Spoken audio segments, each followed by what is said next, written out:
the more personal level, right? I think the challenge for managers is, say, the guts, the nerve, the courage, whatever it is, to do the job of leading.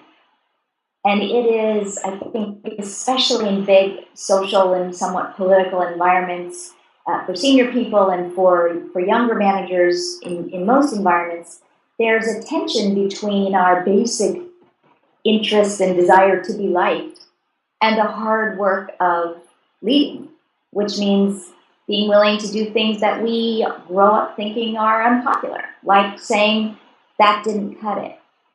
We need to more, or we need to do that differently, or I need you to be responsible all the way to end of job. All those things that are part of leading, made strategic calls that people don't like or that are a hard climb. And maybe people would rather not do the hard climb. I think those sort of fundamental, that hard work of leading, I think one of the biggest hurdles we have all to get over is to do it anyway. Do it even when it seems hard. To recognize that's our job. That's the essence of leadership. And I think we move past the sort of need to be liked, need to be a member of the team, and step up into being a leader of the team. Everyone sort of starts from their own point A and they have their own point B in mind, right? But from my point A into my point B, maybe the big takeaway is I found that doing the work of leading turns out to be actually pretty darn popular, right? I perceived it as something, well, they won't like me if I'm serious or I'm assertive or I'm headed in a direction. And that's not actually how it went, right? In fact, it went the opposite way, which is awesome. Somebody knows where we're going. Yay, let's go, right? And if you combine that with feedback, it's going to be just fine. Don't fear. The next is that, for me, really important, is that self-awareness is a continuous job, right? And maybe it's the single hardest job of, I'll say leaders, but honestly, I think human beings, and it is never done, right? Every day you get at least another 50 opportunities and high self-awareness. And with that, your game goes up, right? Your compassion goes up, your achievement goes up. It's an awesome daily investment. Took me way too long to figure that out, right? So wish I knew it earlier, but I know it now. And then the third maybe is, again, a little bit about fearlessness, which is be your authentic self. That's really all you have to offer, and it's enough. Just be that. The discussion of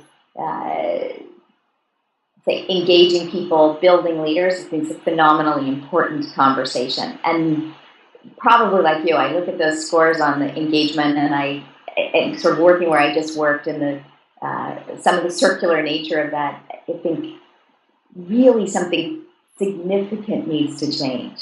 Really significant. I think a huge gaping hole, and there's the opportunity for great vision and leadership to carry the way forward and out of what I think is a morass. I feel like what's missing is how.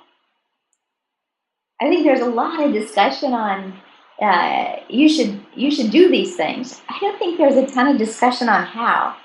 And I don't think there's a ton of discussion on how should organizations enable people to do that. I think that part, to me, feels sort of missing from the equation a little bit. It's like, mechanically, how do you do it? Mechanically, what should HR teams be doing? Mechanically, what should organizations be doing? And what I see them do looks a lot more like whipping the horses. I'm sure that's not the answer, but that's what I see them doing. And then sort of operationally, it's whip the horses. And on the HR side, it's put out some PowerPoints, but then behind the curtain, just help with the whipping of the horses. And I think there's room there for stronger, clearer guidance on, no, that's not what it looks like. It looks like this. 1, 2, 3, 4, right? I think there's some execution plans that could be delivered. I think that's true. It's easier for you and I at our age, if you will, to recognize that it's a choice, right? I'm not sure that that's self-evident to other people. I'm not sure that's self-evident to first-line manager, second-line manager. I'm not sure they have enough data to know that it's a choice, right? That, for example, I wonder how many first-line managers know that the vast majority of the people on their team want feedback. No matter what flavor, positive, negative, they want feedback. My hunch is first-line, second-line managers think if you can't say something nice, don't say it at all. And so I'm not sure it's self-evident that it's a choice. I think it may take time and seasoning and maybe some successes and failures of leadership to know that, oh, I can choose.